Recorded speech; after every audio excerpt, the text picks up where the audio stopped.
Merhabalar, necəsiz? Bugün əslində çox vaxt keçdi, uzun zamandır video atmıram. Və amma indi bugün video atacağım. Təzə oyunla gəlmişəm yanınıza. Amma oyunu biraz əvvəldən oynamışam, nə yalan deyim. Yəni əvvəl oynamışam, çox əvvəl oynamışam. Yəni bu oyunu sizdən əvvəl tanıyıram şəxsən. Baxın, tanıyanlar var. Adı AV Creation. Alna Germany'dir. Mən bilən gözəl təzə şeylər gəlib. Maşınlar gəlib, mən bilən amma. Mən biləni məncə. Neyse. Bunları biz alacağıq. Ne oluyor lan? Bu maşını sürək, hansı sürək? Buna bunu sürək. Next. Это Delta Force. Совершенно новый командный тактический... Neyse uşaqlar. Dəqiqə mən rəngləmək üçün... Buradaydı da. Çox şeylər gəlib. Oy. Neyse. Rəngi dəyişdirək. Bizimki rəngi qarışım.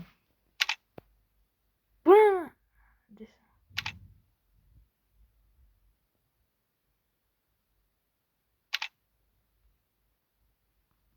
Bu teker.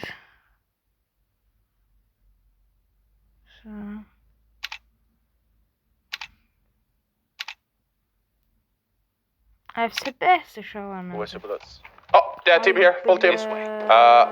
Neyse, bu reklamlara bir tane şapalak koyacağım. Neyse. Aynen, Street Racing.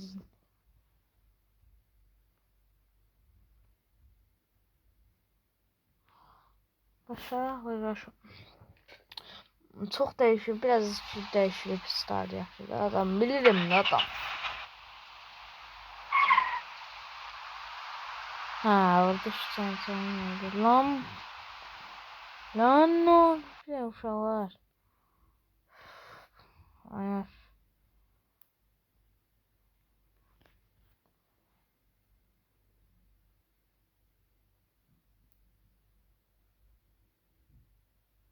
Neyse, oldu.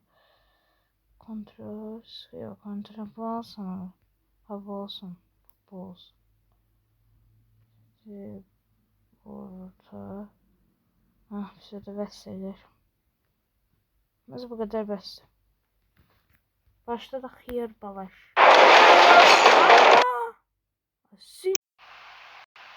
O adam bezdirir ha. Neyse.